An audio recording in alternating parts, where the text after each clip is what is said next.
Microsoft has filed a patent for a crypto mining system using body activity data. This is really bullish. And just to give you some context, Microsoft is not only looking to build their own, but they are investing in other companies that are building the infrastructure for this new crypto asset class.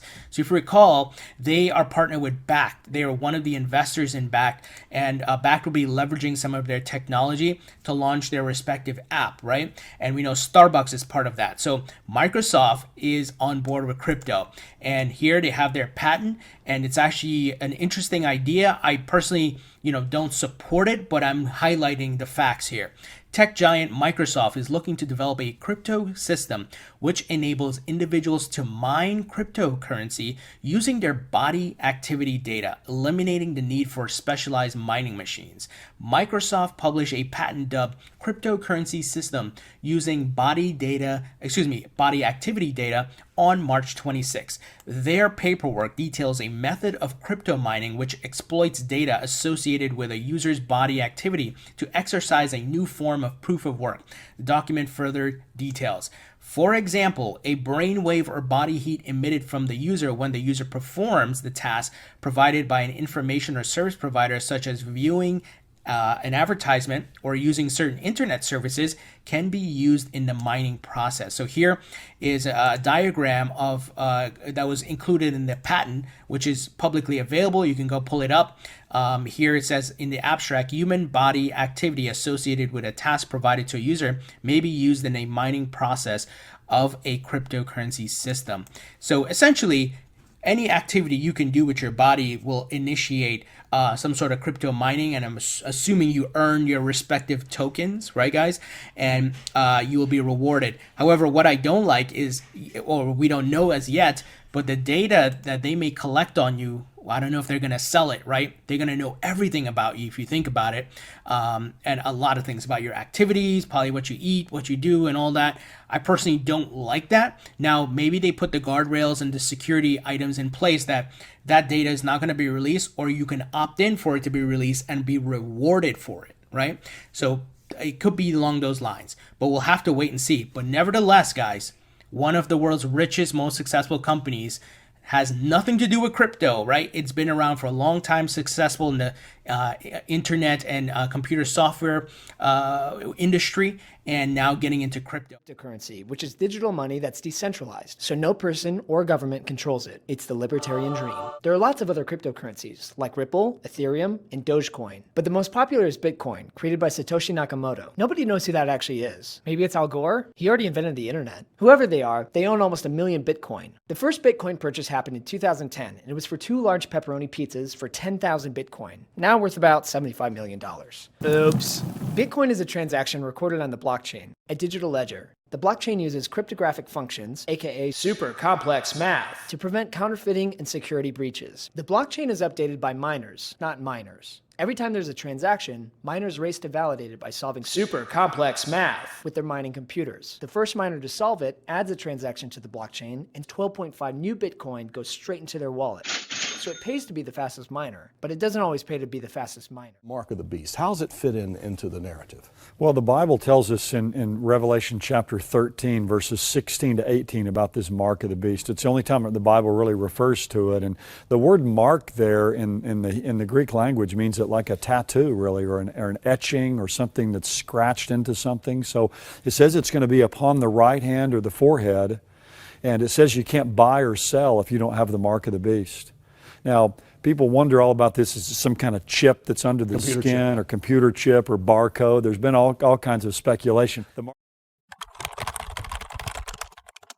is 666 there in the book of Revelation. And what I think that it's the number of a man's name. Now, some have taken 666 to be one short of 777. In other words, God is perfection with 7, and this shows that this Antichrist who says he's God is actually 666. But I think it's actually going to be the numerical value of his name.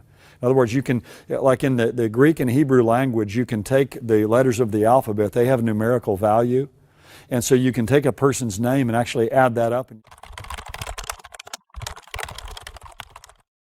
with a number. So I think his name will actually equal 666. That's how he'll be identified. So when people take that mark on their right hand or forehead, they'll actually be taking his name upon them, which pictures the idea of ownership.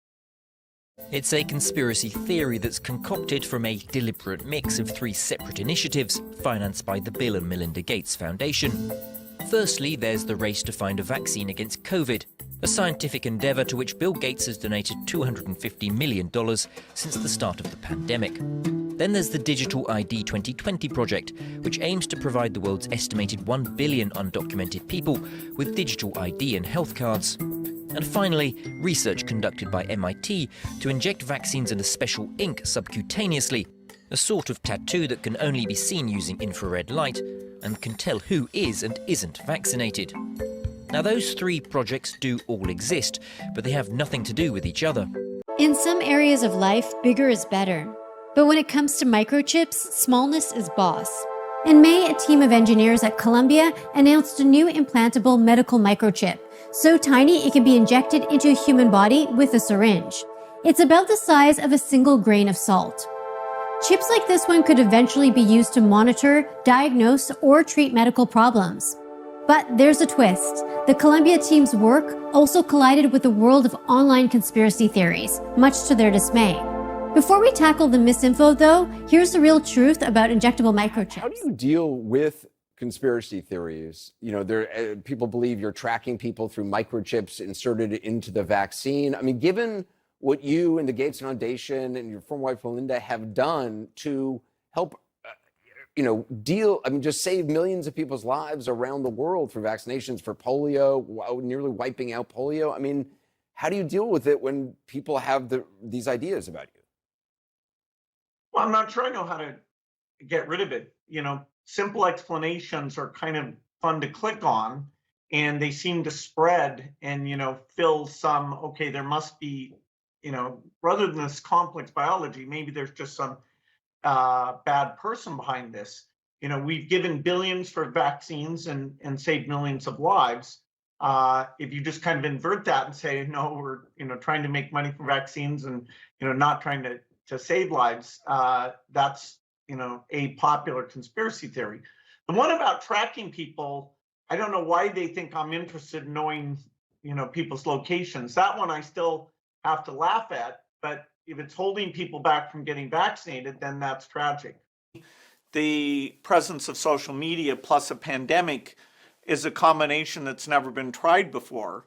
And nobody would have predicted that I and Dr. Fauci would be so prominent in, really kind of evil theories about, did we create the pandemic? Are we trying to profit from it? And on and on. And so, I'm very surprised by that. I hope it goes away. I hope it doesn't hold back, mask wearing or seeking out vaccines. The percentage that's really misled by these conspiracy theories, it's unclear to me. There's millions of messages out there, where my name or Dr. Fauci's name is used, but do people really believe that stuff? We're going to have to get educated about this over the next year and understand, how does it change people's behavior? How should we have minimized this, either, working with the social media companies or explaining what we were up to in a better way? Absolutely. From the foundation. Real is that idea of a vaccine that vaccinates you from any future coronavirus? I mean, what needs to happen? Is the technology there? Is it just a question of investment? What? Well, the breadth of protection, we need to work on that, the duration and that blocking the infection.